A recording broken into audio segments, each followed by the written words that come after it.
Hey there, Deebo back again. We're talking this time about the NES Lego Set number 71374 with 2,646 pieces. Once you build this controller, it will feel exactly like the real thing. I put it together, and once I had it in my hands, it just like all came flooding back. It felt like, yes, this was the exact perfect size. And even the plug is got a lot of attention to detail too, with all the sloping to make it just right. The cartridge here looks amazing. You have the lines going down the side there, culminating in the little thumb grip up top. And the stickers are just phenomenal on this set. There are only 3 stickers, but they're so perfect. And there are normal sticker gaps around the side, so pretty standard on that. The little gap you can see at the bottom there, there's a little bit of green showing through. They used a green plate underneath because there's a green circuit board in the original cartridges. So that was a real delight. But what I want to do here is a little side by side with an actual NES controller. Both dimensions there are pretty much spot on. The arrangement and placing of the buttons is pretty exact. Even the thickness of the cord is almost right there. The cord Lego uses is one of the pneumatic hoses, and it's pretty nice. But here's the system itself going around. You can see all the ports and whatnot on there. You also have a ingot tile here in the back that makes it easy to remove the top for access. You can see in here that there is the mechanism for holding the cartridge and pressing it down. Now, when I put this together, I've actually taken apart an NES or 2 in my time, and I gotta say the interior of the compartment feels pretty much like an actual NES. There's a whole lot of room in there, not much going on. But the mechanism here, you can see that slide. When you press it down once, it shuttles forward. Press it down again, and it shuttles all the way back and lets you lift it up.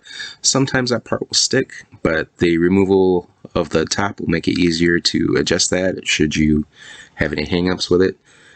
I had some problems with it this morning because I just put the cartridge in and take it out, and it's just so much fun for me just to do that one thing, because I've done it so many times trying to get a game to work that, you know, it's an ingrained habit at this point. But now I'm going to do a side-by-side on the actual system using probably the dingiest NES known to man. You can see the deep tan, yellowing, brownish color of the system there. I don't know if it's anything that can be restored with peroxide, but if I'm bored enough, I just might try. But you can see the Lego belt system is just a bit smaller, but it's pretty faithful to the top side and the side sides and the front side and the back side, and, you know, except for the underside. You can see in the original NES you had those lines going through there. That's so it could sit on a original official Nintendo stand that you could purchase for this in the 80s. They didn't really sell that well, trust me. But yeah, actually think this Lego set will work much more reliably than the original NES system would, because talk about glitchy.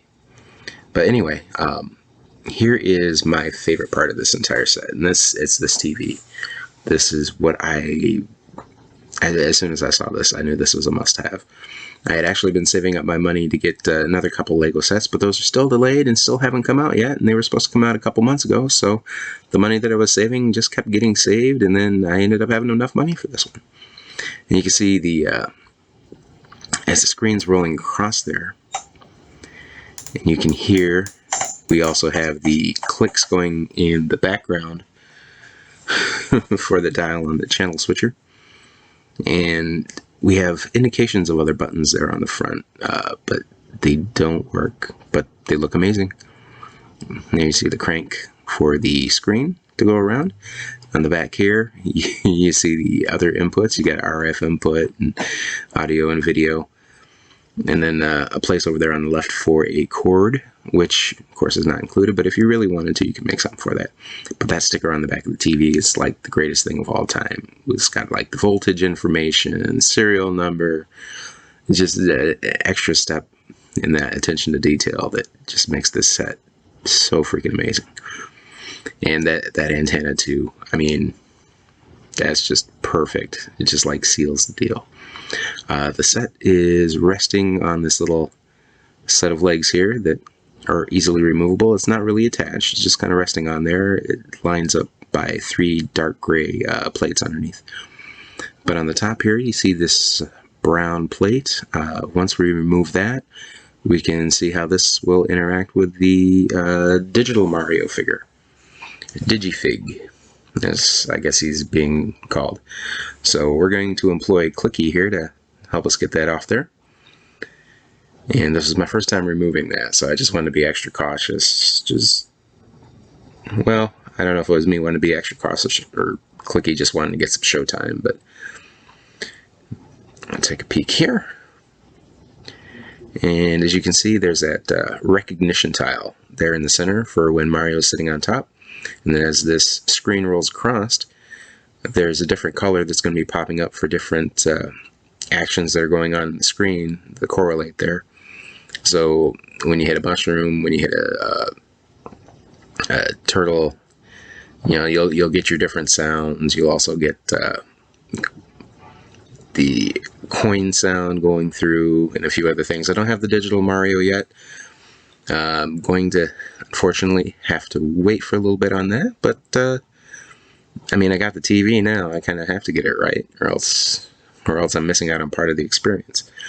But one thing I do want to point out here real quick, you see the segment and tiles here in 2s and 1 wide.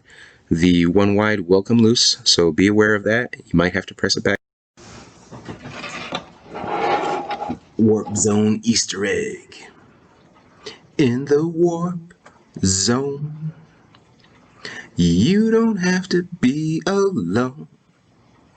Well, I mean, you might, but yeah, the warp zone.